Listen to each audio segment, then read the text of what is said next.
Absent voting elections in Scotland and Wales Bill, second reading.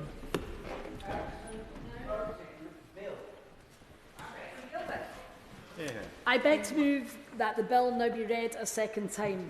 Ensuring that electors can vote is fundamental to our democracy.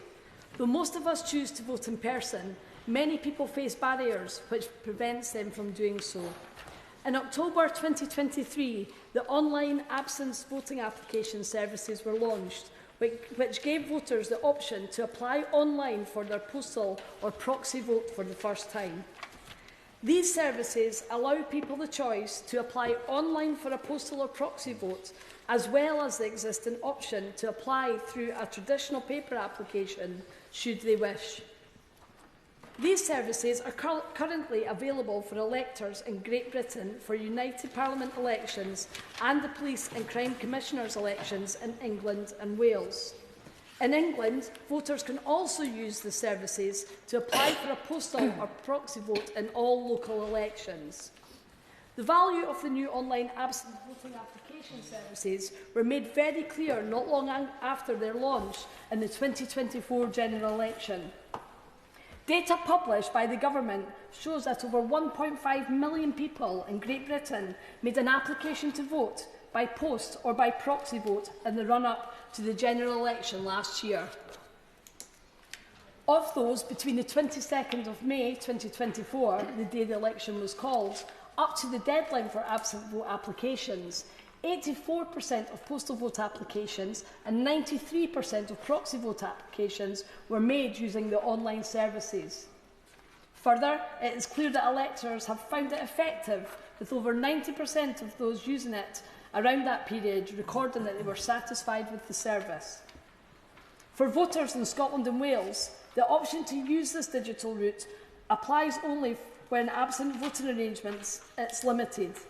If an elector in Scotland or Wales wishes to have a postal or proxy vote for a devolved parliament or local election, they are still required to fill out a paper application form and physically send it in to be processed. This bill seeks to end this inconsistency and give voters in Scotland and Wales an equal choice on how they apply for an absent vote for use in the Scottish Parliament, Senedd Cymru and local elections. Will my honourable friend give way? I'm happy to give way. Can I thank my honourable friend for giving way and indeed for the fantastic speech that she is making so far. Does she agree with me that this is another... Please remain seated. Both of you, please be seated. Please. When you take an intervention, which is your choice, you accept the intervention and then you must be seated, okay? Graham down.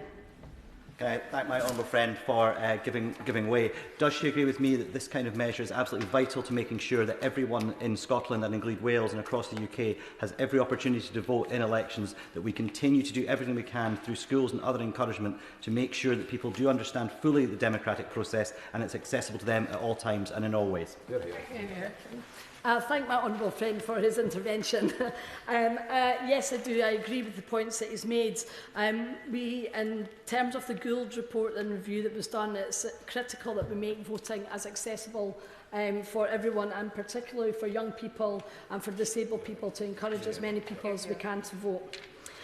Both the Scottish Parliament and the Senedd Cymru will be holding their parliamentary elections in May 2026.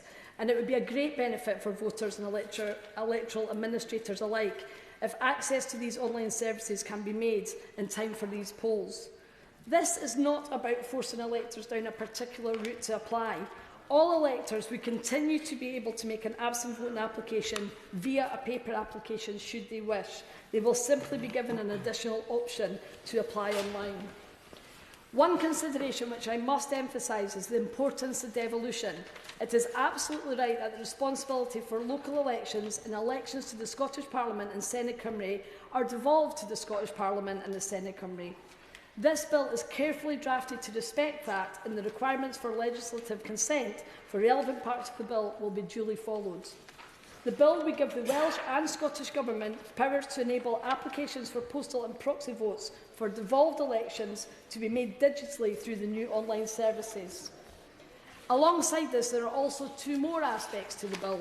Firstly, regulations made under this bill will require electors applying for an absent vote for devolved elections in Scotland and Wales to provide their national insurance number as part of their application.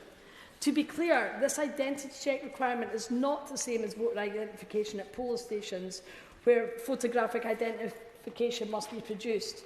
Instead, it's an upfront check at the point the postal or proxy vote application is made, and it will simply require the applicant to provide their national insurance number. The same requirements exist for absent voting applications for reserved elections and have been in place for applications to register to vote for devolved and reserved elections since 2014. Secondly, this bill will align the renewal cycles for devolved elections with 3-year cycles in place of reserved elections.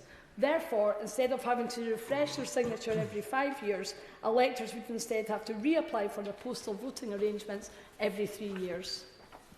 The bill does this to avoid the risk of confusing electors and to ensure that the signatures held on file is recent. The measures in this bill have been discussed with the Scottish and Welsh ministers, who have agreed to every element. Through this bill, we can end this divergence and remove burdens faced by voters in Scotland and Wales. It will also remove inconsistencies across our democracy and ensure it is modern, secure, transparent and fair. I commend this bill to the House. The question is that the bill be now read a second time, and I call the Scottish Affairs Select Committee Chair, Patricia Ferguson. Thank you, Madam Deputy Speaker, and may I thank my honourable friend for bringing forward this important piece of members' legislation. Having taken a members' bill through the Scottish Parliament a number of years ago, I know how daunting and time-consuming the process is. So I'm very grateful to all colleagues who are bringing forward bills and allowing us to debate so many important subjects.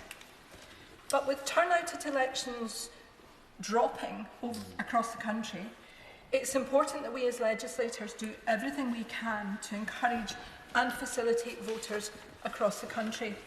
We all have a role to play, whether that's in speaking to young people in our constituencies about the importance of their vote and their democratic rights being respected, or whether that's in bringing forward legislation that makes the process easier for all. We have to take those responsibilities seriously and, in fact, grasp them with both hands. Postal and proxy votes are a vital component of our elections as they make voting possible for those voters who are perhaps ill, on holiday, or whose working hours make it difficult to get to a polling station. As we've heard, since October 2023, the online absent voter application service has been available to voters who wish to vote by post and who wish to apply online. The option to apply using a paper form is of course still available to anyone who wishes to use it. Happy to.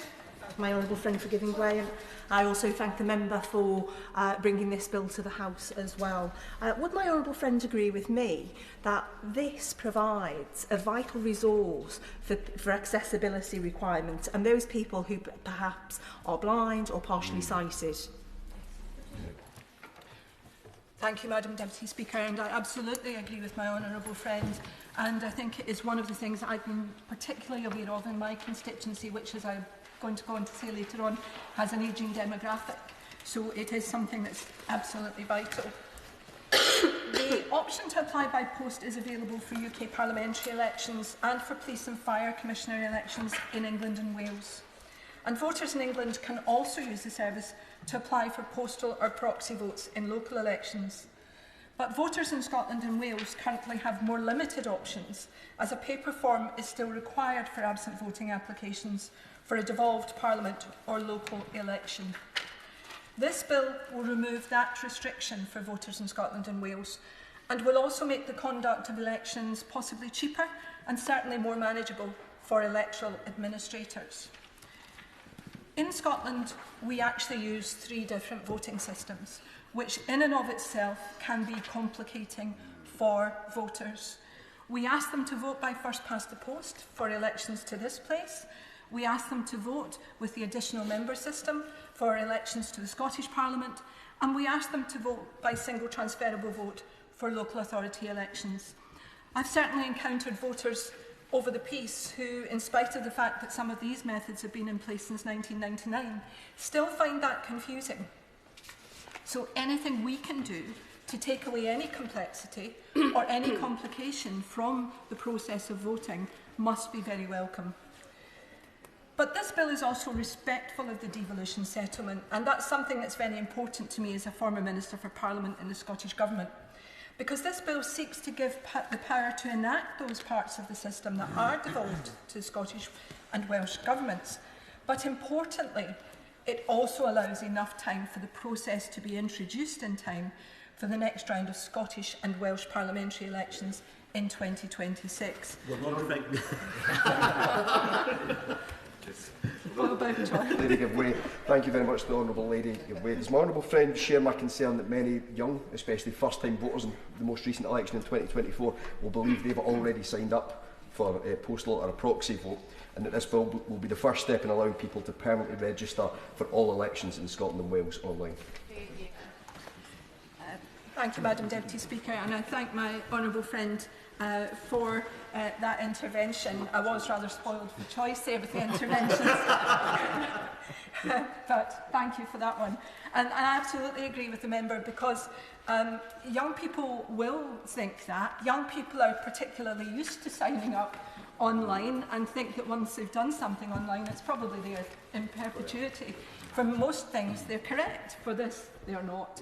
And my honourable friend's bill will help to resolve that particular issues. I mentioned that we're going to have Scottish Parliament and Welsh parliamentary elections in 2026, but in Scotland they will be quickly followed by local authority elections in 2027. So getting this bill in time to allow those elections to use this new system is something that is very, very important. And it's a crucial step towards ensuring a consistent and straightforward voting process for people in Scotland and Wales. Will my honourable friend give way? Happy to. Can I thank my honourable friend for giving way, and indeed to other members for not asking for my honourable friend to give way at the same time. Does my honourable friend agree that, like me during the most recent general election campaign, there was an awful lot of time spent explaining to voters about exactly which elections they were signed up for and which ones where they did have postal votes for and where they perhaps had to sign up again, whether that could be done online, which confirmation they had to wait for, and various other things that were part of that machine, causing extra complexity to returning officers and to deputy returning officers in the case of Fife as well, where there was many conversations, wasting, frankly, a lot of time of candidates of all parties to make sure we all try to understand the process. Does she agree with me that this will make this process much simpler for everyone? I thank my honourable friend for that intervention, and I do agree that it will make it simpler. And I think back to a number of conversations I heard or had on the doorstep, and I thought I'd begun to get my head around it, and then I heard some colleagues who were knocking doors with me trying to explain it to members on, or citizens on the doorstep, and it became clear to me that perhaps I hadn't explained it properly to them. So I think we all have a role to play, and anything that we can do, as I say, to make this process more obvious, more accessible and simpler will be very, very helpful. I know from last year's general election, Deputy Speaker, old habits die hard. But I know from last year's general election how important postal and proxy votes are to voters in my communities of Glasgow West, which had the largest number of registered postal voters in the city of Glasgow, which, as I said earlier on, perhaps reflects the ageing demographic in parts of my constituency. Voters should never be hindered by an overly complicated system when it comes to casting their vote, and this bill is a major step forward in reducing that complexity. It is vital that every eligible voter has easy access to the democratic process, and this bill will help to achieve that. I was first elected in 1999 to another place, and over the years I've worked with many returning officers and seen for myself the work that they and their staff do year in and year out. Even when there aren't elections on, they're doing preparation, they're making sure electoral registers are up to date, they're making sure these processes for postal and proxy votes are in place. So I'd like to thank all the returning officers who I've worked with over the years, and of course their staff for everything that they do to make the process as efficient as possible. Hopefully today, with the help of my honourable friend and her bill, we'll be helping them to make that process even better. Hear, hear. In Rhodes. Thank you, Madam Deputy Speaker. Firstly, I'd like to commend the efforts of my honourable friend, the member for Edinburgh North and Leith, in ensuring that we have the opportunity to debate this today. We must continue to break down the barriers to voting to ensure increased engagement and turnout for our democratic procedures in every form of election in all of the nations of the UK. In my first speech in this House, I made reference to the issue of turnout at the general election. We all have a duty to look across all of the systems we have in place to look at how we can increase engagement with the political process and engagement with voting. I am acutely aware of the importance of increasing engagement in our elections. My constituency of Glasgow North saw a turnout of around 50% at the last general election. While this may have been in part due to a summer election in a constituency which contains a large number of student accommodation, with people registered but not present, it still remains incumbent on this House to continue to look at the systems for election to promote greater engagement in every election. This bill is important for making it easier to engage with our democracy for particular groups in Scotland and Wales who may face barriers to the accessibility of the voting system. Students, I mentioned already, in terms of the summer election when they were away, but when they are in student accommodation, they may well be away from their home where they are registered, and therefore encouraging access to proxy and postal votes for them is important in terms of engaging them with the... I will give way. I thank my honourable friend for giving way, and I think the point he's making about students during the summer is an absolutely correct one. Does he agree with me that there were some isolated incidents on the doorsteps as well during the most recent general election of families in Scotland who'd gone on holiday because that was during the Scottish school holidays, which is very different than we find in other parts of the United Kingdom, and the bill being proposed by the honourable member for North and Leith will help tackle that problem as well as those places where there are an increased number of students. Thank you for the intervention in terms of, I thank my friend for that. And I agree in terms of an issue that was raised, particularly in terms of the general election because of the summer school holidays, was that the period in terms of actually being able to access the process for applying didn't allow for many families who had booked to go away on their summer holiday at the beginning of the school holiday period. And this bill, essentially by making that easier in terms of potentially speeding up the process, by having access to online applications, makes that much easier. I also note in terms of other groups... the gentleman give way on that point? I will give way. I thank the gentleman for giving way. He's speaking, as ever, passionately about his constituency. But this bill doesn't just benefit us in the summertime. In part of my constituency, we have a by-election next week, Collington, Oxgines and Fairmile Head. 23rd of January. I won't mention our candidate's name, Madam Deputy Speaker. But the days are short because it's winter time and it's cold. And I think a lot of people, particularly older people, I have to say, would benefit from it being easier to vote by post or by proxy when the weather is so cold in the winter time. So does he agree that also in the winter time people will benefit? Thank you, my honourable friend, for that intervention. Yes, I do agree in terms of that there are benefits in all seasons by what's proposed in this bill. But in particular, in terms of... I realise I now set a challenge for someone to intervene with spring and autumn. But I'll move on. In terms of what I would say about winter is that in terms of winter, there are clauses in terms of shorter daylight hours.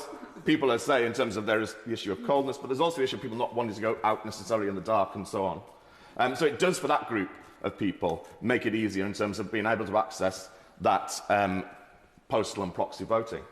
Also, it's been made in terms of earlier intervention, reference to those who may be blind and partially sighted, who use screen readers, and therefore, in terms of applying online, is a much easier process for them, lifting barriers to their involvement and engagement in the electoral process.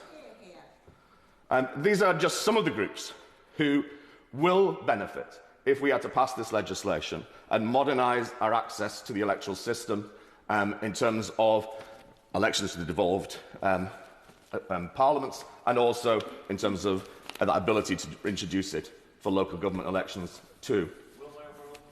I will.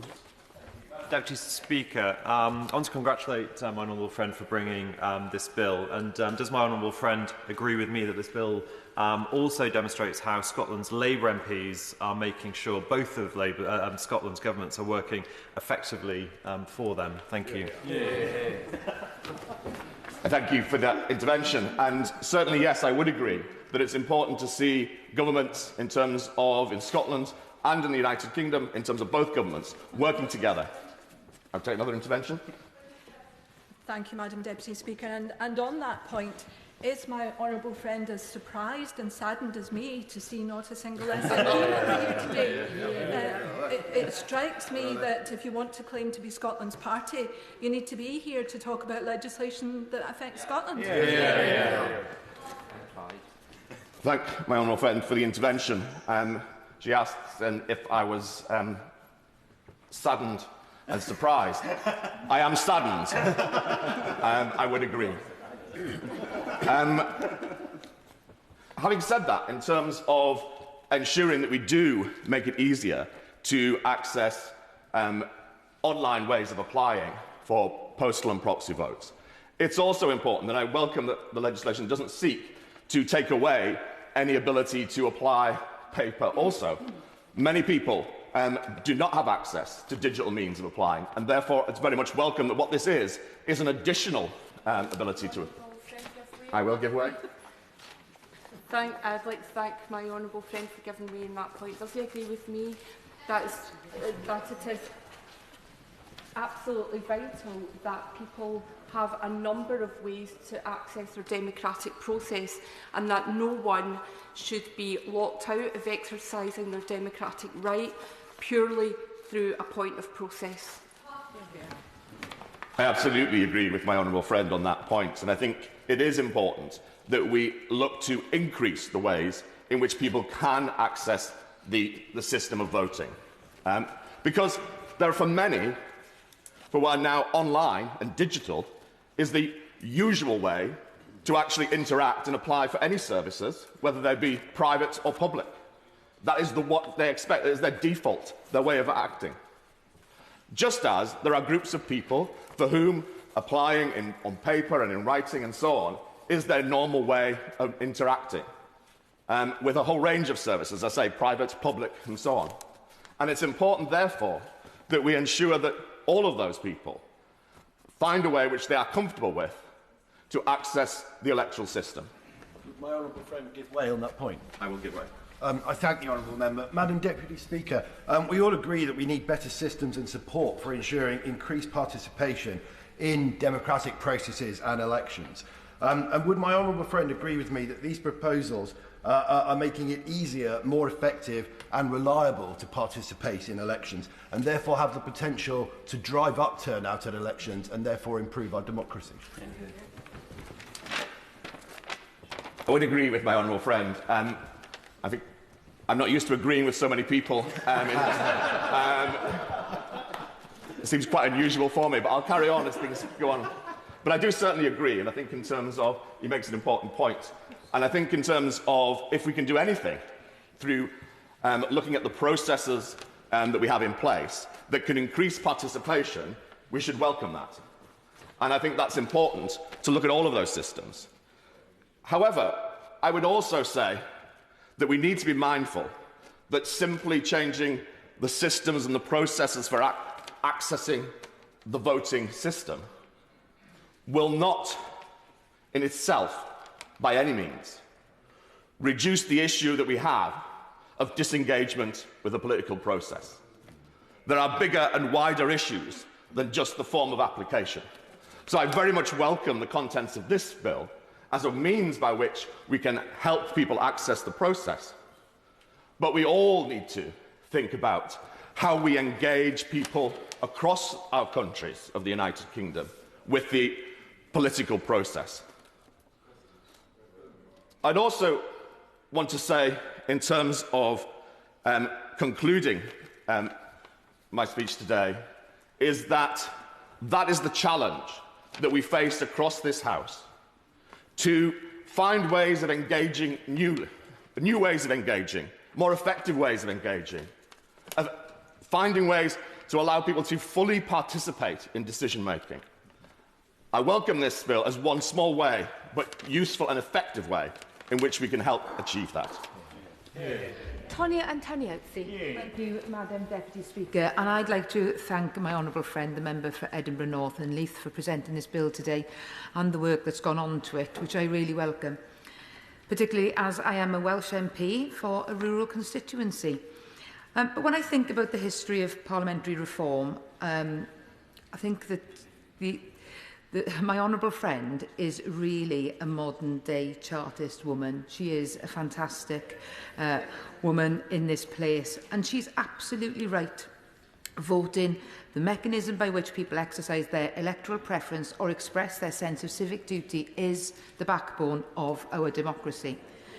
Ensuring that electors can exercise that democratic right is essential, and an important part of it is recognising that many people face barriers which prevent them from voting in person. Thanks to the online absent vote application services enabled by changes in the Election Act 2022, voters have the option to apply online for a postal or proxy vote in Great Britain for UK parliamentary elections, Police and Crime Commissioner elections in England and Wales, and local elections in England. If electors do not wish to apply online for absent voting arrangement, the existing option to apply via a traditional paper application remains available to them.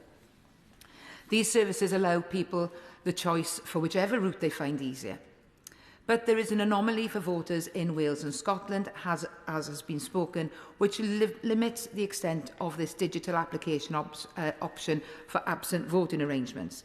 While an elector living in Scotland or Wales can apply online for a postal or proxy vote for general elections, they cannot do so for devolved parliamentary or local elections. And I feel very strongly about this because in the Senedd we have parliamentary reform, there's going to be a lot of change coming about, and I feel that there should be equality for all people across the United Kingdom with respect to devolution. I will. I thank my honourable friend for giving way. In the implementation of this fantastic bill that's being brought forward, that I think we hope passes today and continues down its parliamentary process, will she join with me in making sure and urging both the Scottish Government and the Welsh Senedd in making sure that they do everything they can to provide additional education and accessibility to make sure that everyone can access voting arrangements correctly? I welcome his intervention, particularly because we're talking about many groups of people that do not access their right to vote. And what I'm really proud about in Wales and in Scotland is that we have voting from the age of 16. And I used to be a school teacher. And it's very important that having that democratic conversation with young people and them understanding their rights from the age of 16, I think it's really important that that message is given out. And a really strong message, Madam Deputy Speaker, from the Welsh Senedd and from Scottish Government, because it is important that their voices are heard. And also those people that are unable to be able to vote because of a disability. So it's a really big piece of work that is incumbent on our other parliaments to proceed forward with. But as it stands, my constituents in Gower, a rural area with very remote places, who wish to vote via post or proxy in the upcoming Senedd elections in 2026, would still be required to fill out this paper application form and physically send it to be processed, which is time-consuming and people do not always do it. But this lack of parity is unfair for electors in Wales and Scotland who should have the option of a digital route for absent voting arrangements in their devolved parliamentary elections or local ones. It's also not good for overall democratic health. We know that some people are deterred from voting if they encounter barriers in the run-up to an election or polling day. This inconsistency presents a barrier to voting that would, for some people, contribute to them not voting at all. I therefore welcome this bill that seeks to end this disparity and gives voters in Wales and Scotland equal choice in how they can apply for an absent vote in devolved and local elections. With both the Senedd Cymru and Scottish Parliament elections coming up in May 26, we should absolutely be doing all we can to remove those barriers, and those barriers are disincentivising and make the process of an elector exercising their right to vote as smooth as possible. This is what. Yes. Does my honourable friend agree with me that we should be doing everything we can to encourage political participation across the UK to maintain our reputation as one of the strongest democracies in the world?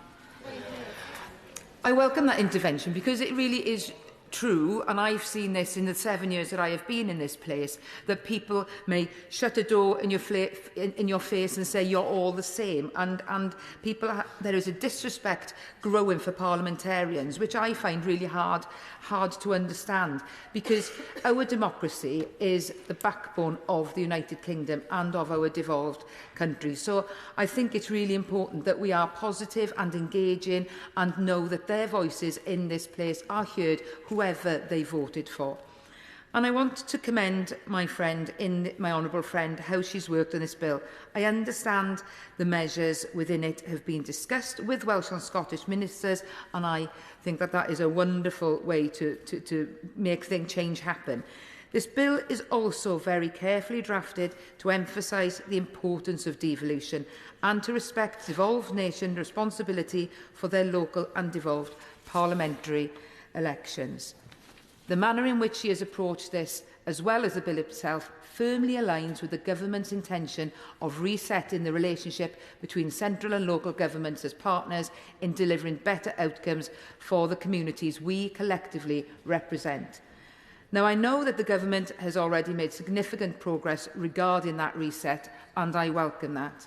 They have also noted how supporting the sector to modernise democratic engagement is key to that reset, which this bill does.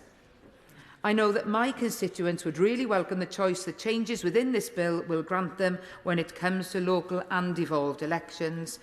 And I also wish to thank the returning officers in Swansea and Gower for their hard work and for the upcoming, even more hard work that they'll have with Senedd reform in 26.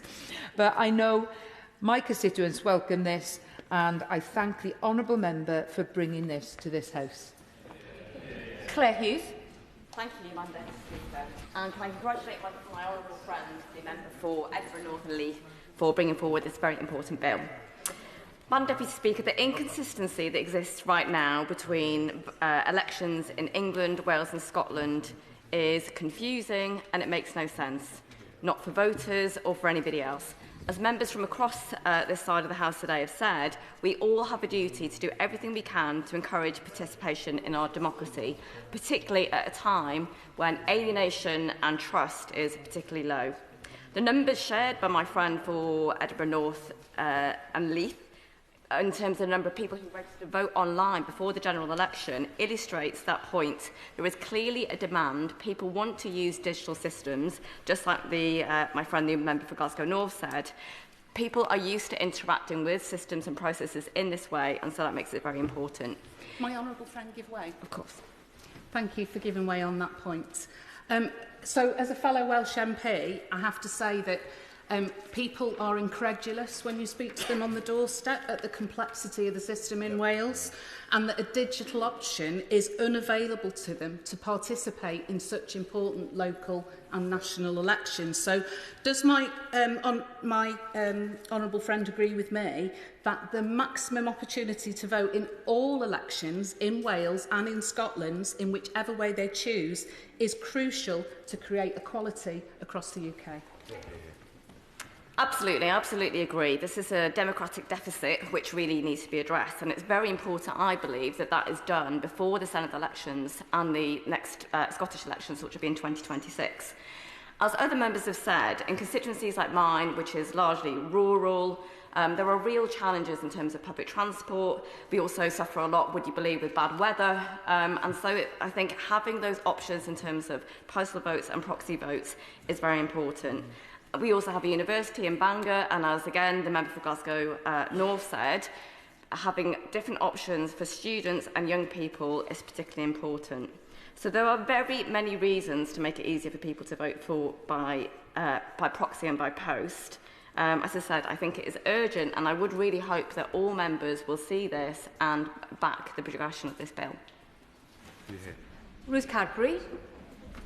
Thank you, Madam Deputy Speaker. And it's a pleasure to speak in this debate. And I really do thank the Honourable Member for Edinburgh North and Leith for bringing this bill. And also from hearing from her about the, and from other members, about the difficulties that voters in Scotland and Wales are facing due to the fact that following the passage of the Elections Act 2022, that the equivalent powers were not introduced for England and Wales. I've been campaigning, Madam Deputy Speaker, for elections since 1979. I hugely enjoy it, despite occasionally being shouted at. But I really do enjoy the interaction with voters, because to me this seems so important. We're linking their concerns for their communities, their families, with our role as actual or potential elected representatives. And the bit that gels all this together is the process of voting. And the process of voting needs to be made as simple and easy and accessible as possible to everybody, so everyone has equal access. Will you give way on that point? I certainly will. I thank my honourable friend for giving way on that point. I wonder if she would recognise the Royal National Institute of Blind People's report that demonstrates that for blind people or partially sighted people, only 50% said they were satisfied with their experience of voting in the last general election. I wonder if she hopes, as I do, that with this bill, we might make that a smoother process, make it easier for people to apply for absent votes, and maybe make some much-needed improvement on those figures.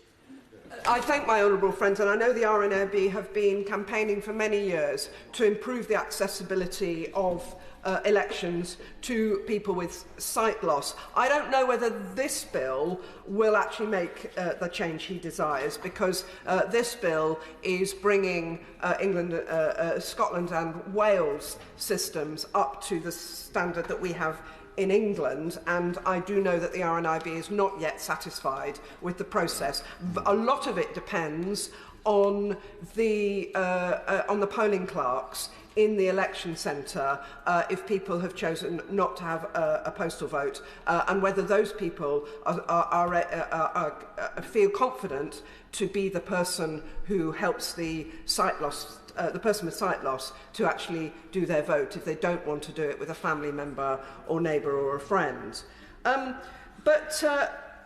I've stood in 11 elections as a candidate. I've won every one of them. Just saying. And also, naturally, I've campaigned in many more general, council, by-elections, London Assembly elections, and I've helped colleagues in by-elections around the country. And when I first started, there was no such thing as online voter registration. In fact, there was no online anything, and I was doing statistics classes at university, and the computing was stacks and stacks of cards. I don't know how many people here remember then. It took another 15 years, roughly, till most of us understood what the internet was. It's only since 2023 that one could that one could register online for a postal or a proxy vote. But I also remember, and this is another thing that we cannot underestimate the importance of the ease of being able to register for a postal or even a proxy vote. Oh, certainly. And I thank my honourable friend for giving way, and she's making an excellent speech, in particular about the accessibility and the need to have other people to vote. I was doing some research on this prior to today and was discussing with a constituent about the difficulty for people with autistic spectrum disorder to vote, and they say they feel a lot of strong anxiety both going into the polling station but also any complication in process to make sure that they are able to exercise their democratic voice. Does she agree with me that we must do everything to support those with autistic spectrum disorder as well, to make voting as accessible as possible? Absolutely. The people with who are neurodiverse, or many of them, find the process of voting difficult. And just one example of why postal voting is just so valuable to so many people. Up until 2001, one needed either a doctor's approval or an employer's approval to be able to get a postal vote. You couldn't just say, I would prefer to vote at home, or I would find it easier. You had to justify that, and that was easier said than done. And of course, there were huge discrepancies on whether doctors could sign off, or whether your employer was prepared to say definitely that you will be away and unable to vote in person on election day. So that has been a huge improvement. Before that change, only 2% of voters had postal votes, and that grew to almost 20% by the time of the general election in 2010. So we have, over the years, made postal voting easier. The variation is quite high. It's over 50% in Sunderland, and only 8% of voters in Lewisham vote by post. But the most important thing of all, and why postal votes make such a difference to engagement in our democracy, is that 80% of those people with a postal vote actually use it. Wouldn't we like that kind of turnout in our overall turnouts in our votes? So a hugely important, certainly. She's making a very good point about turnout. Does she agree that there may be multiple reasons why somebody chooses not to come out to vote, but ease in accessing their ballot should never be one of them? I absolutely agree. And this is why voters in Wales and Scotland need to have the equality of access that our voters have had in England. And I do hope that the government will be supporting this bill today. In 2023, the government launched the online voting application for postal and proxy voting, and if I've read the explanatory notes rates, I think this is the discrepancy that this bill is due to sort. But as we knock on doors, and we don't just do it at elections, and of course applying for a postal vote, if you're not going to be able to sign up anybody for the next election if it's in the short campaign period. But most of us, I hope all of us on our side, are door knocking week in, week out, not just because of the next election, and sometimes not even because of the next election, but because we as elected representatives and community and party activists want to engage with our communities. And part of that conversation is often about, I find it difficult to vote, I can't vote, I missed the last vote because, and that's where the conversation is, well, what about a postal vote? Now, I certainly will. Thank you very much for giving way. Madam Deputy Speaker, does my honourable friend believe this bill will be of benefit to older voters that we do speak to on the doorstep, many of whom are actual digital natives as well and are actively using online technology and would, I'm sure, in Scotland and Wales like to use that in the same way as older voters in England use that technology?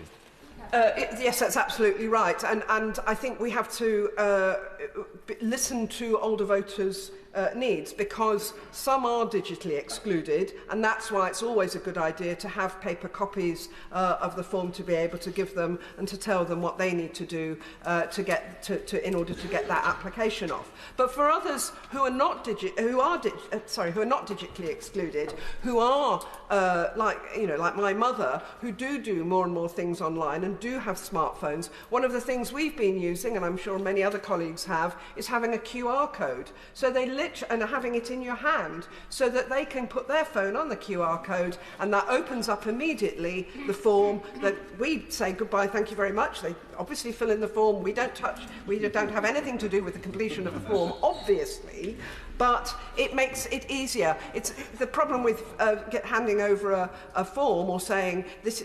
I suggest you go on the government website. Is that with the best will in the world, many people really do want to apply for postal vote, but life gets in the way, and like we all do, it's not the most important thing when the baby's crying or the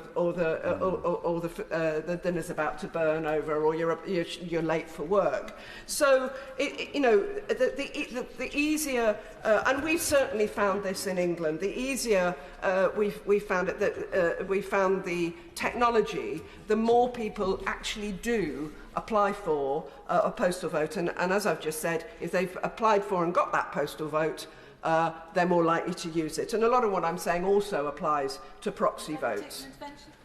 Thank you. I thank the member for taking the intervention.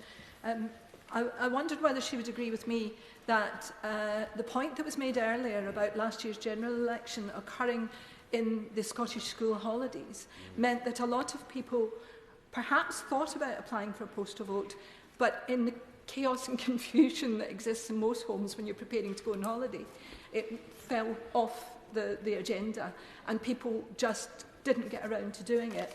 This opportunity to do that chore by post might make a difference to a lot of people were another election like that to be called. I mean, obviously, we were all aware and deeply conscious of how many Scottish voters were disadvantaged in the July 2024 election, because it was called, and it was, as Scottish summer holidays start some weeks earlier than those of us than in England, it did mean that so many Scottish voters were disenfranchised. This bill in itself won't change that, but I go back to a bit like a broken record. The easier we make applying for postal and proxy votes, the more people who will do it. Not when an election is imminent, but at some point well before that, and then they're not disenfranchised. And what I did pick up, that this legislation will make life a lot easier for election registration officers in Wales and Scotland, who had a terrible time having to deal with two different sets of elections, because in Scotland you do have the Scottish and Welsh voters are able to apply in the same way as in England for general election votes, but for some reason there's a lack of access, and I'm happy to be corrected if I've got this wrong, but as I understand it, it's a different form of application for the different levels of elections, Scottish Assembly elections versus the UK general election. But I'm happy to be corrected. It's more I thank the Honourable Lady for giving way. It's more confusing than that, Madam Deputy Speaker. It's actually the same form with a number of different options, which explains the different scenarios. And I have to say, because recently I did apply for a postal vote because I do have a by-election in my constituency next week, and it's not a straightforward process. So does she agree that that's even more confusing than having two separate forms? Well, end of an intervention. Ruth Cadbury. I absolutely agree with my honourable member for Edinburgh West that the more confusing you make it, it's not just confusing for the voter. It's more difficult for the already stressed out EROs. They have a difficult enough job. They often don't have enough colleagues with them, and if they don't do their job absolutely perfectly, then there is potential of mistakes being made, and that becomes challengeable. So I really endorse this legislation because, apart from anything else, I want to make sure that every voter in every district gets an equal chance to apply for and get a postal vote and a proxy vote. Thank you. Euan Stainbank. Madam Deputy Speaker, before I go into my speech, I'd like to apologise for earlier during a simultaneous intervention for nicking the Honourable Member for Dunfermline and Dollars Point. In mitigation, I'm sure he'll agree that it's hardly likely to rank particularly highly on rude interactions between those from Dunfermline and Falkirk. I'd like to first declare an interest as a member of the APPG for fair elections and thank my honourable friend for Edinburgh North and Leith for bringing this bill forward. For 6 months last year, as I presume many around the House did, all the way up to 9:30 p.m. on polling day on a remarkably damp 4th of July, I was out chapping on doors, speaking to thousands of Falkirk residents, discussing their views and seeking to persuade them of the benefits Labour representation could make to the issues they care about. I've been doing this sort of thing since I was 15, which, despite what some may say about my experience elsewhere, has made me a bit of a canvassing veteran. I've stood in 2 elections and won both of them, 9 to go to match the record of my honourable friend from Brentford and Isleworth. Fellow experienced canvassers will know that conversations at the doorstep can often stray from the length topic, and the question can change from the person that you're speaking to on the doorstep of why they should vote in a particular way to how they can access their vote. This is often the case when you're the first person to chap on their door to talk to them about politics for a while, or perhaps ever. I've faced countless questions, me and my team as well, during the election, about where the polling station is, whether you need to bring your polling card, and for the first time 6 months ago, whether you needed to bring ID to the polling station, and especially how they would apply for a postal or proxy vote, especially in Scotland, as colleagues have mentioned, because it was during the start of the Scottish summer holidays. While I may swear by my persuasive power on the doorstep, I have no doubt that in some of the elections I've participated in, the time to apply for a postal or proxy vote has deterred some people, potentially even those I thought to be guaranteed voters for Stainbank or alternative Labour representatives in Falkirk. This bill will provide easier access by providing the powers to implement the same additional online registration option that was open to Scottish and Welsh voters in the 2024 elections for local and devolved elections as it is in England. Looking at the substance and the context of the bill, I am, and I do question with some confusion to why legislative consent was not passed over as part of the Elections Act 2022, and I'd definitely be interested in any colleague who can provide some clarity on that. Currently, if somebody wanted to do it in a winner and register for a postal and proxy vote for all elections that they could cast a ballot for in Scotland or Wales, they would have to do so with a paper application, despite the online option being available for a general election, which I think shows the contradiction that this bill is seeking to solve. The right to vote in our elections is something I hope we all agree we should be making as easy as possible, and recognising the responsibility sits with devolved governments for devolved and local elections. I commend my honourable friend for seeking to correct this with the urgency it warrants before the 2026 Scottish and Welsh elections and 2027 local elections in Scotland.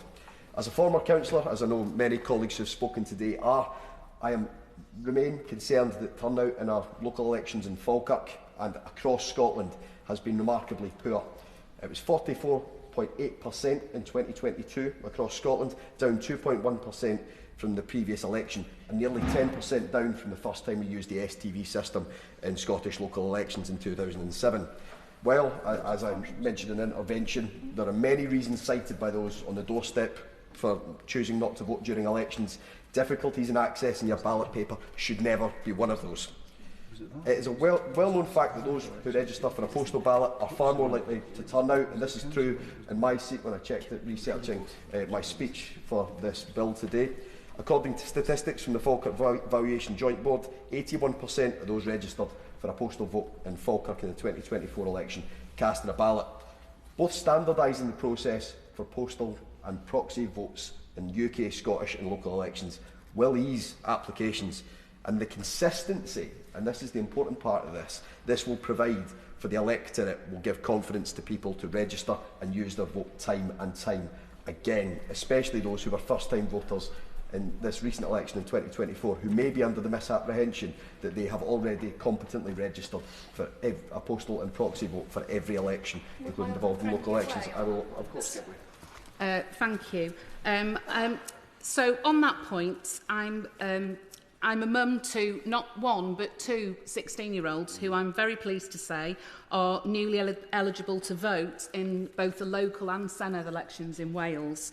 And because of this, I know firsthand just how all-encompassing exam periods are. Elections often occur at these times, so does my honourable friend agree with me that allowing young people to apply for a postal or proxy vote online in a way that will be most familiar to most of them is really important to get around this issue? I absolutely wholeheartedly agree with my honourable friend, and I have a fantastic example as somebody who was sitting my higher English exam at the first time I voted as a 16-year-old in 2016 in Scotland. And I believe that, especially with exam stress and other considerations of young people's lives, online is the presumptive option to register for everything, so it should absolutely be available to them and will be essential in driving up turnout. And I would also add the point that this is an area that I believe we should extend for UK elections as well, for the benefit of consistency. The impression from the Electoral Commission report on voting systems and trust in voting is that although trust remains high in the integrity of the electoral process in the UK, an increasing proportion of the electorate are concerned that our elections are not well run. Consistency, and especially avoiding the appearance of arbitrary difference in the administration of elections, is an important feature to rebuild that trust. Coming on to the point that my honourable friend raised there, elections in devolved nations of the United Kingdom can often be unduly different. 16 and 17-year-olds, for example, can vote in Scotland for their MSP, but not for their MP in a general election. Something that, and I do apologise if any members can guess my age from this, something that in my own experience permitted me to vote for my MSP in the 2016 Scottish parliamentary election, but then in the following year, in the 2017 general election, I was unable to cast a ballot for my MP. With the hopeful passage of this bill, I hope to see the current options that are available for those in England extended to Scotland and Wales. But votes at 16 is an area for another day where I hope that this Parliament will choose to converge with Wales and Scotland on. In fact, this inconsistency in voter eligibility in our electoral systems at the time in Scotland did lead to concern that there would be a depression in turnout amongst 16 and 17-year-olds in the 2016 Scottish parliamentary elections. This fear was ingeniously and partially cured by an examiner at the Scottish Qualifications Authority on the day of the elections as part of a higher English exam, included an article by Julia Hartley-Brewer with a headline reading, "Letting 16-year-olds vote would be a disaster," as part of the higher English exam that was scheduled on the exact same day. To my delight, my pals were indignantly flocking to the Doby Hall polling station to exercise their democratic rights before even discussing how well we'd done in the exam that day. While I doubt anybody is forthcoming with an article titled "Letting people register for a postal or proxy vote online would be a disaster," this is an inconsistency we should seek to fix now. Access to proxy and postal voting is not a theoretical concern either.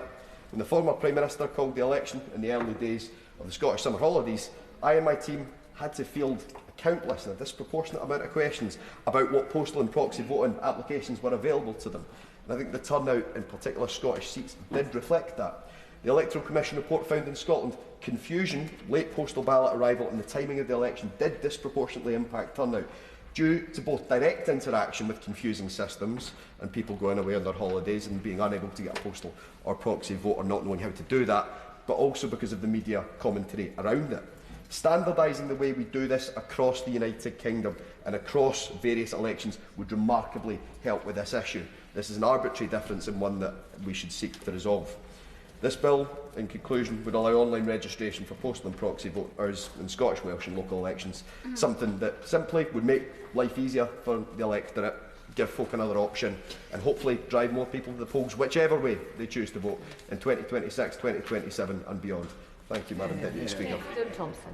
Thank you, Madam Deputy Speaker. May I begin by thanking my colleague, the member for Edinburgh, North and Leith, for bringing forward this wonderful bill today. I think it's important to discuss how this bill is fundamentally about making it easier to vote in Scotland and Wales. This is about improving the situation for residents in those areas to allow them to vote by post and by proxy in a way that they wouldn't necessarily be able to at the moment.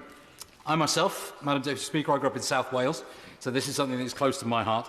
And I was consistently impressed when I was growing up by the work of the Electoral Commission, or as they would rightly be known in Wales, a Commission Etholiadol.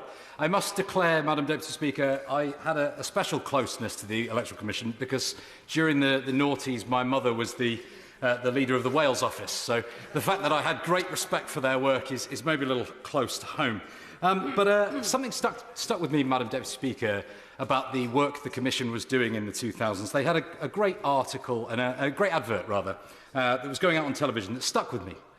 And maybe I was paying a little more attention to adverts put out by the Electoral Commission than many of my other teenage colleagues at the time. But there's a wonderful advert that was put together a series of vignettes, and it was some cartoon characters, and there was two guys, and they were going about their daily life, talking about various issues they were coming up against. And one of these guys was saying, you should make sure you vote, man. You should vote. And the other one kept saying, oh, I don't do politics, me.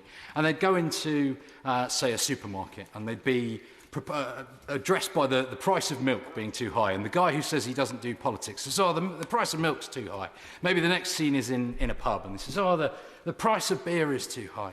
And the whole message of this advert was that politics is in everything. And I think it's really important that we, as politicians, drive that message home always. And we should be doing everything in our power to expand access to politics and to improve access. And that's why I think this bill today is really important. Those adverts, and there were many adverts put forward by the Electoral Commission at the time, that were really focused on making sure that people had access to vote and people were going out and voting. Indeed, as my mother repeatedly told me as I was moving up, I was not so lucky as to get the vote at 16 in Wales. I was too old for that. But when I got the opportunity to vote for the first time, aged 19, I remember getting multiple phone calls from my mum shortly before saying, you make darn sure you sign up for a postal vote in advance, because I was at university and had to make sure that I was signed up. So I'm really a big proponent of making sure that young people have access to voting, and that we are doing everything we can to make sure that we encourage them to vote. We should indeed be supporting all young people to vote more easily, and I think this bill and the measures it contains are really important in that work. We need to be removing those barriers. Yes, certainly. I thank my honourable friend for giving way. Similar to my mum, although she did not work for the Electoral Commission, was someone who was a polling counter, and actually on both on polling stations during the day as well as counting, including for the very first Scottish Parliament election. I remember vividly picking her up from the count at about 5 o'clock in the morning, having stayed up all night to watch it. But does he agree with me that one of the other things that we must make sure we're doing if we're to increase the smooth running of elections in this country is to support more people to participate in those vital roles that include very long shifts at polling stations, and then at the counts it can go on much, much longer, and anything we can do to support them would be much appreciated. Very many thanks to my honourable friend for his intervention. And of course, I completely agree with everything he said there. I'm sure that many members in the room, in fact probably all members and right honourable members, will agree with me that the polling clerks and everybody that works, the attendance on the day of the elections are a vital part of our democracy and have our thanks year in, year out at all of the elections.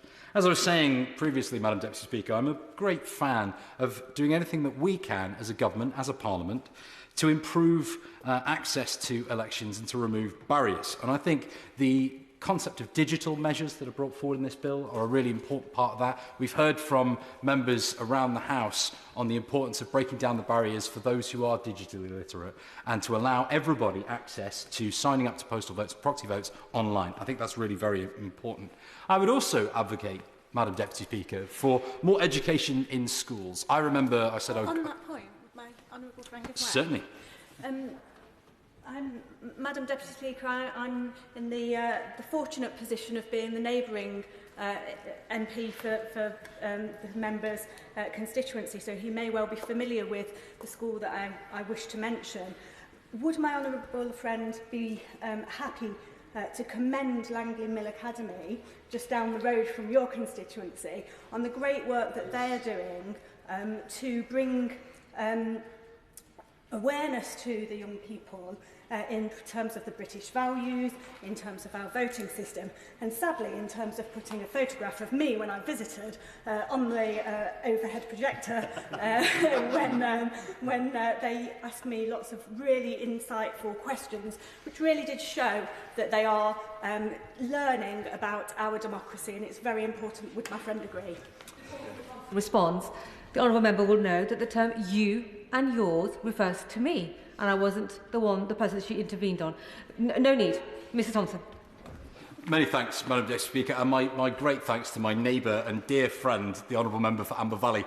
I would certainly agree with her and commend the school in Langley Mill. I was her predecessor as the candidate for Labour in Amber Valley in 2019, and I know the fantastic work they are doing in the school. Indeed, I am a great proponent of visiting schools. I did 2 last week. Ladywood Primary School in Kirkhallam in my constituency, and indeed St John Horton Catholic Voluntary Academy, where I know my honourable friend, the member for Amber Valley, attended as a pupil many, many years ago. So I am a great fan of attending school visits, and myself as a former trained teacher, it's one of the most enjoyable parts of my job, and I know many members and honourable members around the House are great advocates of doing so. I remember as well when I was at school in North Cardiff at Lanishton High School, I was talking about the importance of more education in school, about breaking down the barriers to opportunity and ensuring that all of our pupils get access to knowledge that they're required to engage fully in our political system. I remember just a few short hours, the head teacher at the time, Mr. Robert Smythe, I remember he came in and taught my class about politics, and he was just given, I want to say 4 or 6 hours over the course of the full 5 years of my time through state education. I think it's disappointing that we have such a small amount of education available to pupils in state schools. I've long been a big advocate of expanding the amount of education. It's one of the things that I greatly enjoy as a Member of Parliament now, joining as many schools as often as I can to impart the knowledge that I have gained in this place and my experiences to allow our pupils to gain an experience from their behalf. And I encourage all members. Certainly, I will give way. I'd like to thank my honourable friend for giving way.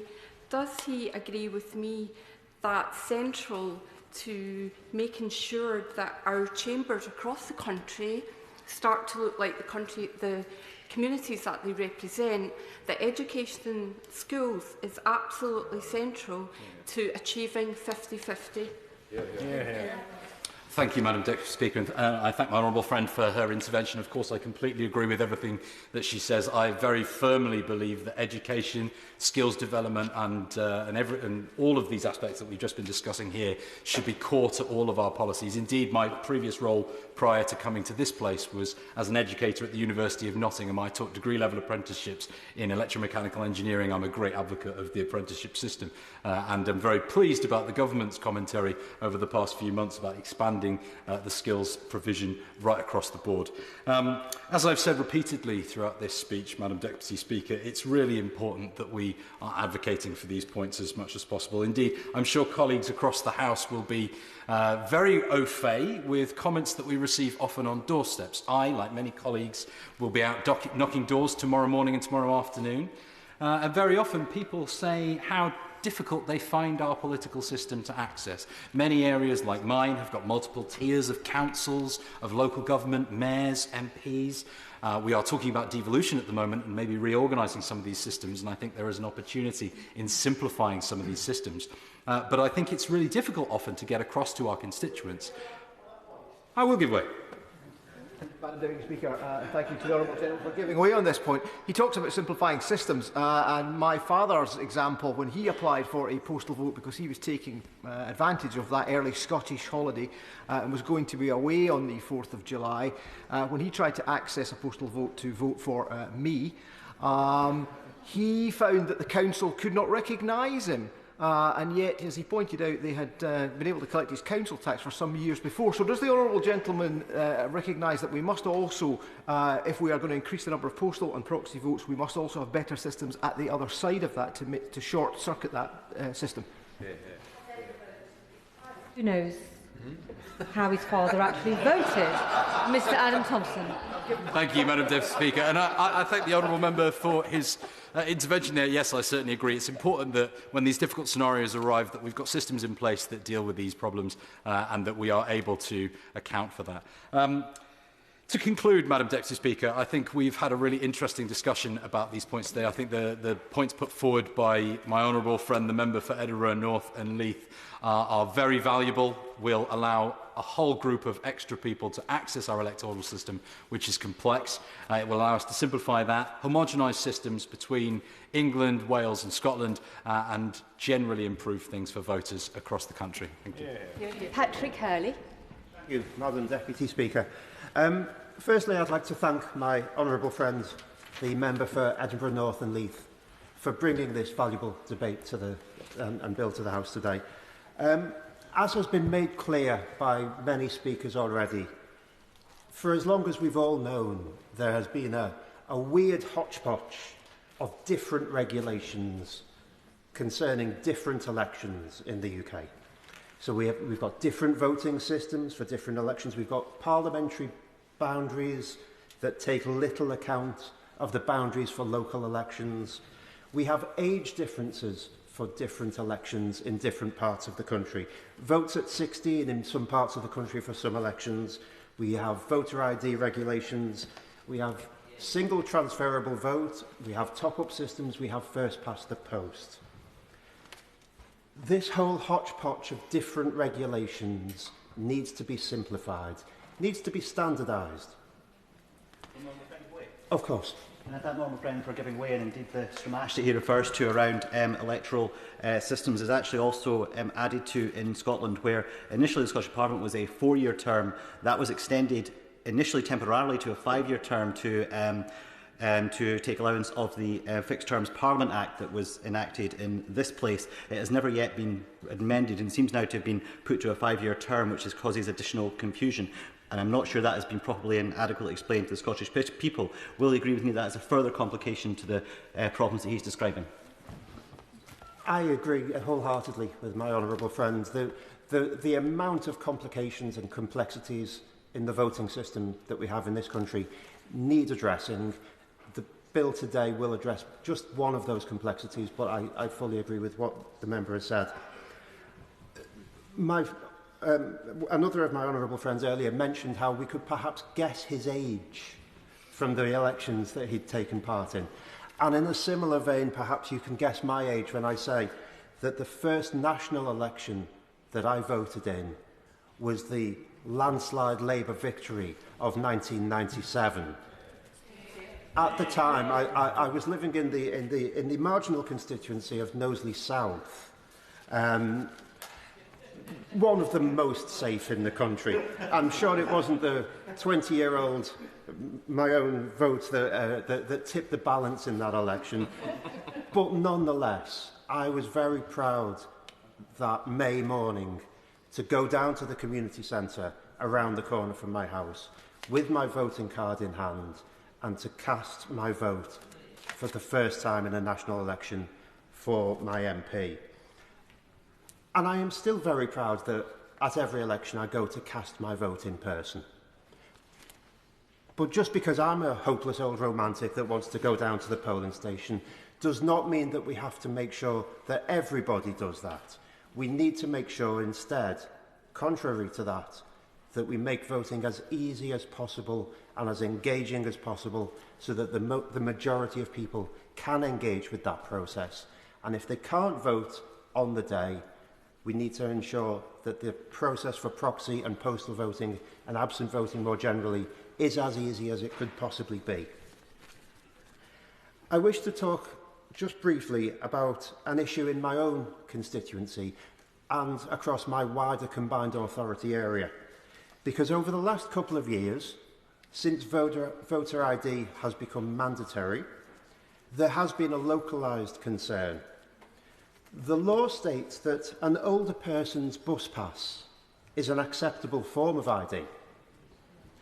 But the common bus pass in my part of the world is the Mersey Travel Over 60s bus pass. And the law does not allow for this to be used as voter ID. So my council and neighbouring councils across the local authority area and the combined authority area had to write to every single Mersey Travel Over 60s bus pass holder in the borough to tell them that their own bus pass was not valid to vote with, contrary to the expectation that they've been led to believe by the national press on this issue and the reporting of the law change.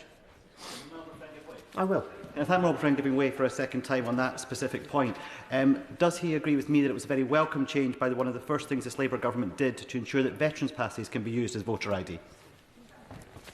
I agree wholeheartedly again with my honourable friend.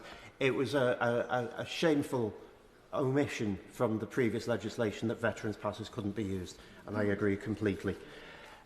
We've all talked about the complexities here, but I think that the cherry on the top of the 57 varieties of voting system that we've all got used to over the years was when the old European Parliament elections were held under the d'Hondt system, which I'm mindful of time. I'll not go into detail around this. I'm sure even Mr. d'Hondt himself couldn't have come up with a better method to filibuster the debate, even if he'd tried.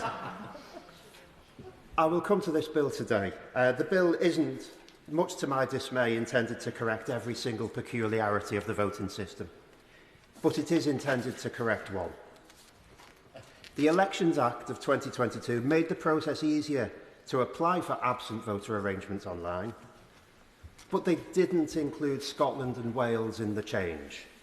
Or rather, they only included Scotland and Wales for UK parliamentary elections. And for some reason, Wales was included when it came to Police and Crime Commissioner elections, but Scotland wasn't. Unwittingly, the weird hodgepodge of systems was made worse rather than better. People in Scotland and Wales who thought they'd registered for a postal or a proxy vote, they'd find out when it was too late that they'd registered for one set of elections but not another. Unwittingly, they were being disenfranchised due to the nonsensical nature of the bureaucratic changes that had been brought in. And even the council officers themselves, as has already been made clear, didn't want this. It heaped further administrative and cost burdens on electoral officers and on local authorities. Nobody wanted it. Nobody wanted this to happen, and yet, almost by accident, the complexity was increased. There does need to be a raft of changes completely around all of this.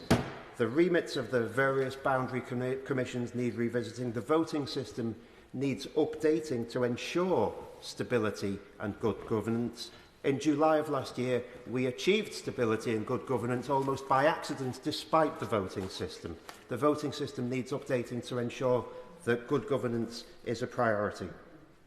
Voting needs to be made more accessible, and engagement with the democratic process needs to be made easier.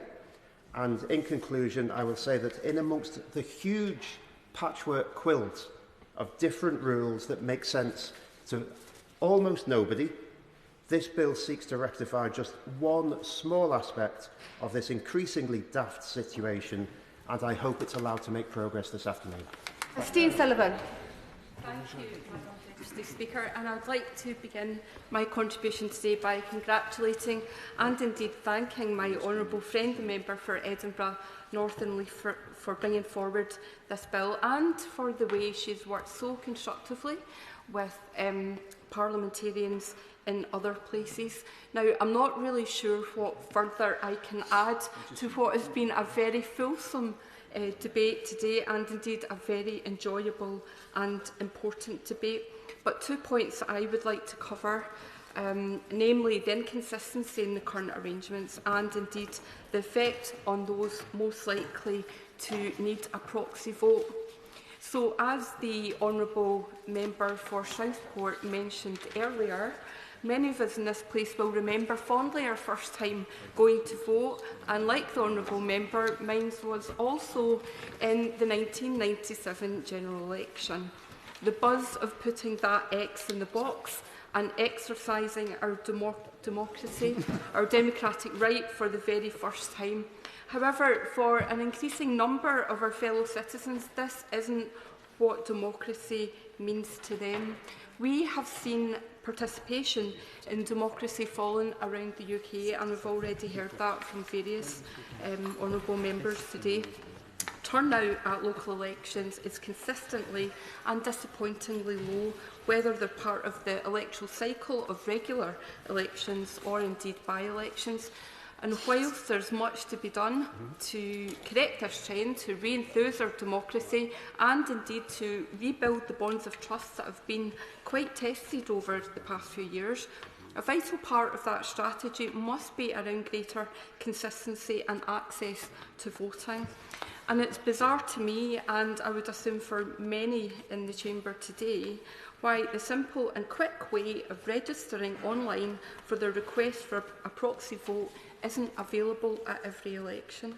And as my honourable friend raised in her introductory remarks, the difference between general election registration and devolved or local election registration is really unnecessary and inconvenient, and it causes huge confusion with voters and indeed I would assume with elected members too, as we rush to find out the rules for the various elections whenever we're presented with questions on the doorsteps. But one of the greatest strengths of our democracy is the speed and expertise with which our elections are arranged. However, real life is rarely so easy to plan. And proxy voting is an important and flexible arrangement of the right to vote, which enables hundreds of thousands of citizens to participate. But at this point, I would like to add my thanks to the returning officers and electoral teams and police who are absolutely essential to safeguarding the democratic process in our communities.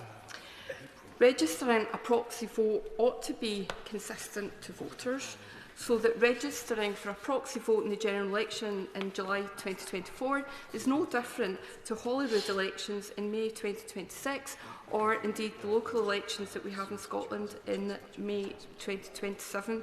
And if we are keen to increase democratic participation, as I believe we all are here today, we must ensure consistent and comprehensive registration processes. We do value our elections, but when we fail to digitise and make the registering of proxy voting more accessible, we do create unnecessary differences which confuse voters and indeed act as a barrier to participation. To put it quite simply, the law in Scotland for one election should match the law in Scotland for all elections.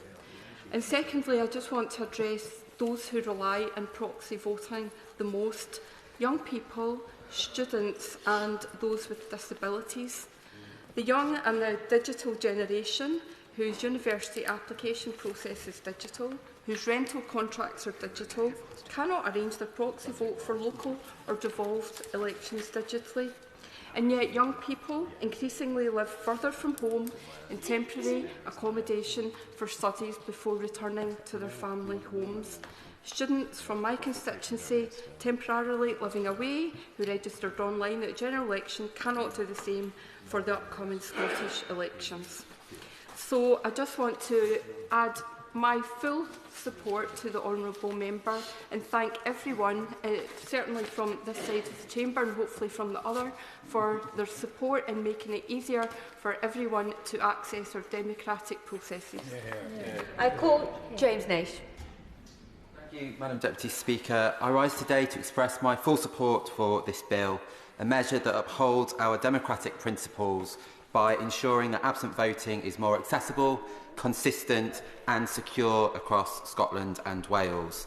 I thank my honourable friend for Edinburgh North and Leith for bringing this forward, and I was at one point thinking, we debated the Sunshine Bill earlier, and as we were going through all the different weather types, I was starting to think you should maybe name it the Non-Sunshine Bill for all types of election. Madam Deputy Speaker, democracy flourishes when it is inclusive, when it reaches out to every citizen, and when it removes unnecessary barriers to participation. This bill seeks to strengthen our democracy by ensuring that those unable to attend polling stations in person are still able to have their voices heard. As a former leader of a district council which oversaw local and national elections, I'm acutely aware of the vital role that local government plays in serving our communities and contributing to their well-being. And it is imperative, therefore, that we safeguard and strengthen the legitimacy of this crucial tier of governance by promoting greater accessibility and encouraging broader participation in local elections. The cornerstone of this bill lies in the recognition that no eligible voter should be excluded from participating in our democratic process due to personal circumstances beyond their control. And in my view, digital tools are an essential part of this, and therefore I look forward to hearing from the Minister more about these options. Madam Deputy Speaker, our electoral system must evolve to meet the demands of a changing world. This bill builds on existing provisions for absent voting and brings them in line with modern expectations of accessibility and efficiency. While the bill makes voting more accessible, it also ensures that our elections remain secure and that public confidence in the democratic process is upheld. This House must always strike a balance between empowering voters and safeguarding the legitimacy of our electoral outcomes. I would welcome an update from the Minister about the anticipated costs of this change. This bill is also a reminder to me of the strength and cohesion of our union. While respecting the devolved responsibilities of the Scottish Parliament and the Senate, it ensures that the principles of democracy are upheld uniformly. Madam Deputy Speaker, this bill is a timely and necessary piece of legislation. It reflects the values we hold dear as a nation, a belief in the right of every citizen to participate in the democratic process, and the importance of ensuring that process remains accessible, secure and fair. I encourage all members to support this bill. Together we can demonstrate our commitment to a modern, inclusive and resilient democracy that works for all. I call the Shadow Minister, Paul Holmes. Thank you very much, Madam Deputy Speaker. And can I congratulate the Honourable Member for Edinburgh North and Leith on securing this bill and bringing it to the House in the way in which she has this afternoon. And this bill represents an important step forward in making voting more accessible and efficient for all. The focus of this bill is clear: to streamline and modernise the process of registering for absent voting, whether by postal vote or proxy, particularly for elections held in Scotland and Wales. And can I join other honourable members in paying tribute to all electoral staff across the whole of the United Kingdom. We know that we put them as elected politicians and as candidates through a little bit of stress when we phone them and say, this person hasn't registered and can I get down and where's this polling station? So we know that they go through a lot and we thank them for what they do. And we welcome this legislation, which was originally proposed under the last Conservative government, but honourable members will know that this was a consequence of the Welsh and Scottish governments declining to provide sufficient legislative consent motions to support the elections bill when it passed through the UK Parliament in 2022. This meant that all of the strengthened rules on postal and proxy voting could only be applied to reserved elections. Under current arrangements, electors must submit paper forms to apply for or modify absent votes. This bill seeks to align that process for devolved elections with reforms introduced in the Elections Act of 2022 for reserved elections. By enabling the use of the UK Digital Service for online applications, it will simplify and modernise the system, ensuring greater accessibility and efficiency for voters. I appreciate that as a consequence of devolution, electoral law will diverge due to the policy choices of the different governments and legislatures, but we should avoid divergence for divergence sake. Since some elections will remain reserved, e.g. those to the UK Parliament, it would make sense to facilitate the smooth administration of elections through aligning processes for electoral administrators and political parties as much as practicable. Otherwise, it just creates more work for everyone and confuses voters, as has been outlined by members opposite. The provisions of this bill would allow Scottish and Welsh ministers to implement these measures ahead of the next devolved elections in 2026. The ultimate goal is to encourage participation in the democratic process while safeguarding the integrity of our electoral system. And we must recognise that the differences in turnout between general elections and elections for devolved governments. In Wales, turnout for Senedd elections has historically lagged behind general elections, as evidenced by the turnout rates of 46.6% in 21 compared to 56% in 24. And in Scotland, turnout for the Scottish Parliament elections is comparatively higher, but there remains room for improvement. Making voting easier and more accessible is one way to address this disparity. It is important that online applications do not open the door to electoral fraud. As the whole point of the Elections Act was to toughen the rules and practices on electoral integrity. This is why it's essential, and we will scrutinise this in committee, that for devolved elections there are strict online verification checks for online absent vote applications, and that these checks are also the same checks for hard copy applications. Fraudsters will just divert their malpractice if one venue is less lax. Electronic applications are more vulnerable to external interference, as the hostile actors could literally be anywhere in the world. And as we enter committee, or if we enter committee, I would like to see a requirement in primary legislation for the necessary checks already operational in reserved elections to be required in secondary legislation. This would then help to ensure consistency across all elections, as many members have outlined that they want. MHCLG has been consulting on legislative reform orders to implement these same provisions. I'd be grateful if ministers could indicate how this interacts with the proposed passage of this bill. For example, if ministers intend to opt for the order if this bill does not have sufficient parliamentary time. It is worth noting that the electoral bodies, such as the Electoral Commission, support these changes. The Commission highlights the need for clarity and preparation to ensure these provisions are in place by October 2025, giving electoral officers ample time to adapt and voters sufficient awareness before the 2026 elections. In conclusion, Madam Deputy Speaker, the absent voting bill, Scotland and Wales bill, is a pragmatic and necessary step towards improving voter access and protecting the integrity of our electoral processes. By bringing absent voting practices in devolved elections in line with the rest of the UK, we modernise and future-proof our democracy while empowering citizens in Scotland and Wales to participate more easily in elections.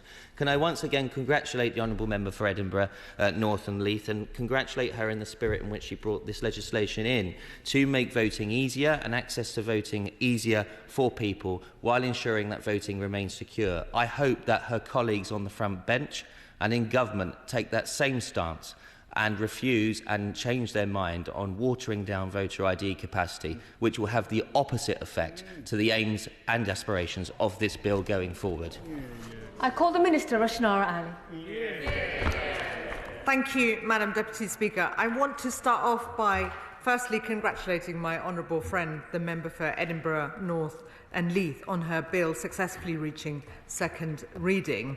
And I also too want to thank election officials and express my gratitude for all the work they've done in the general election and, of course, other elections. This bill provides the legal framework for applications to vote by post or by proxy in devolved elections in Scotland and Wales to be made online through the services which are already in place in the UK parliamentary elections and local elections.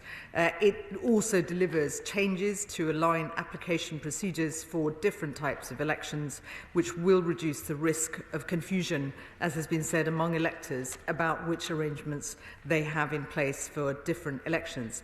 Madam Deputy Speaker, by enabling access to these online services, this bill will make thousands of electors' lives easier and encourage participation in our democracy. In short, my honourable friend's bill addresses a difference which, if not resolved, sees electors in Scotland and Wales having less choice than those in England when it comes to electoral services. This government is wholeheartedly in support of the aim of removing that divergence. I'm delighted that we've had such such a great turnout among members in this debate, and I want to thank my honourable friends for their contributions in this debate. My honourable friend, the member for Falkirk, Erewash, Southport, Brentford and Isleworth, Bathgate and Linlithgow, Gower, Bangor, Aberconwy, Glasgow North, Glasgow West and Rushcliffe. And of course, I thank the opposition spokesperson for his contribution. It's extremely beneficial and helpful that there is agreement on the need to do this, and I'm grateful for that cross-party support. We as a party are committed. Madam Deputy Speaker, I won't have the opportunity to be able to respond to all the points in this debate, and if I don't cover all the points in the short time I have, then I'm very happy to follow up in writing. We are committed to supporting returning officers in terms of ensuring access to participation, particularly those with disabilities, older voters, as has been mentioned by my honourable friends. We continue to work closely with organisations responding to those working with disabled individuals to participate in our democratic process.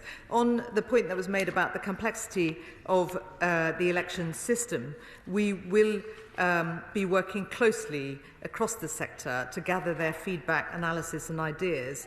A number of honourable members raised the importance of increasing engagement with the political process and with participation, and including voting age and younger voters. There are various factors that can impact on voter turnout levels at elections, as was highlighted in the Electoral Commission's report last year in the general election.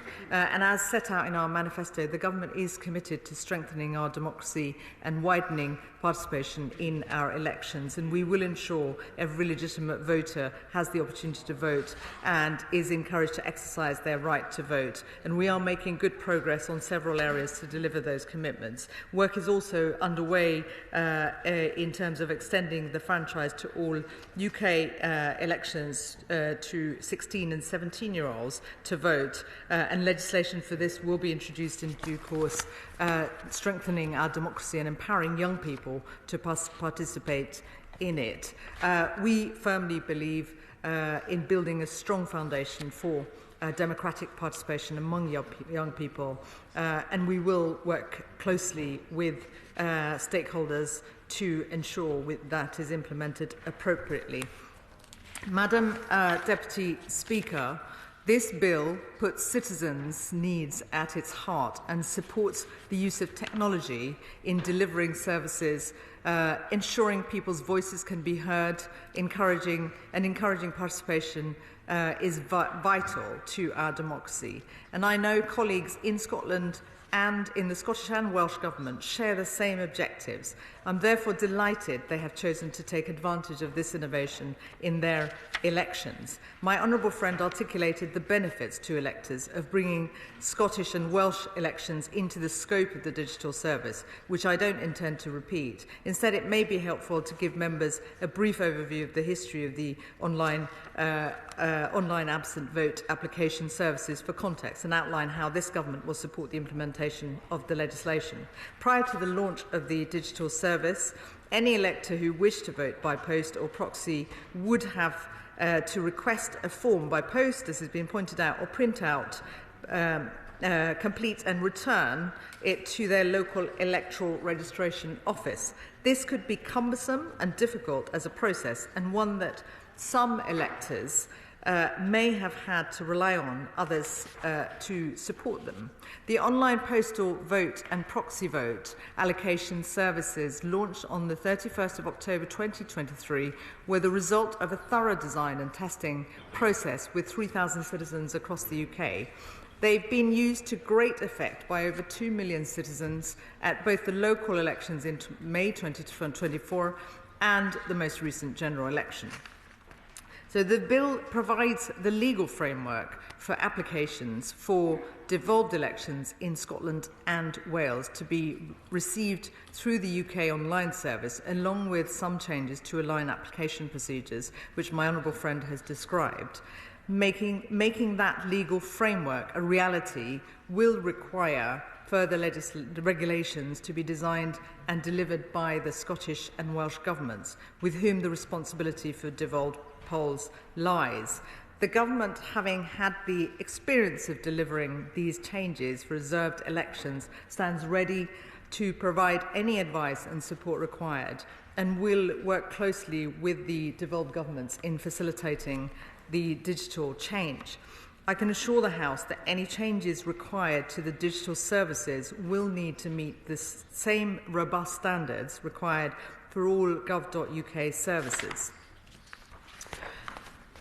Turning to some additional points that were made in relation to the Electoral Commission's report, we acknowledge that the Electoral Commission's findings set out in November last year raises some aspects of the system for voting by post.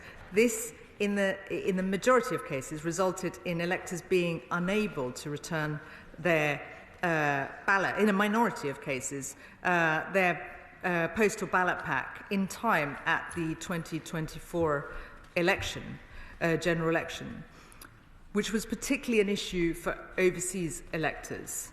We are carefully considering the findings, Madam Deputy Speaker, and the recommendations of the Commission, and will be responding to their report on the 2024 election in the coming weeks. However, it is important to note that the Electoral Commission did find that the majority of people who voted by post were satisfied with the method, and overall postal voter turnout remained high at, as was mentioned, 80%. I'm confident that the introduction of the online absent vote applications for devolved polls would have benefits for administrators in Scotland and Wales, rather than having any negative impact. Madam Deputy Speaker, a number of other points were made in relation to costs. Discussions have been made with both the Scottish and Welsh governments have been held over the costs associated with them joining the online absent vote application service. And as the work involved in the extension of this service is being done at the request of the Scottish and Welsh Government, it is appropriate that they cover the costs of any further work that needs to be completed to achieve alignment. Both governments have agreed to that the costs of implementing the services for their devolved elections will be covered by them. Much of the work involved in designing the service has already been completed, and therefore the costs associated with Scottish and Welsh, and Scotland and Wales adopting the services are likely to be lower than the initial costs incurred prior to the launch of the online absent vote application service in October 2023.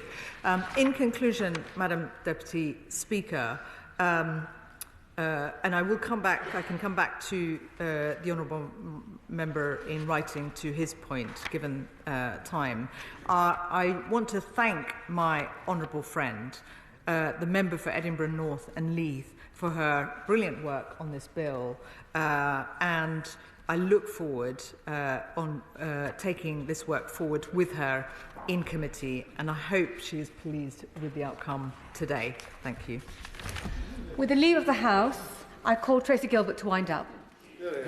With the leave of the House, I wish to thank all the right honourable and honourable members who have contributed in this afternoon's debate, and for the many, many, many interventions that have been made and taken, particularly from my honourable friends from Glasgow West, Glasgow North and Brentford and Isleworth.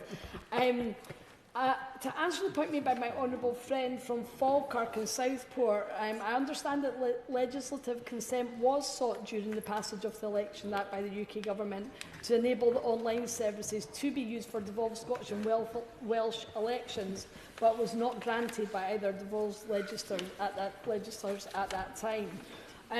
Through this bill, we can help Scottish and Welsh voters to apply online for absent votes in all elections for which they are eligible. And if this bill passes swiftly, it will be able to use these benefits in time for the May 2026 Scottish Parliament and Senate elections.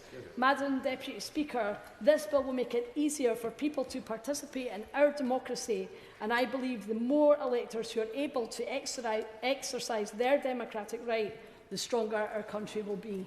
Yeah.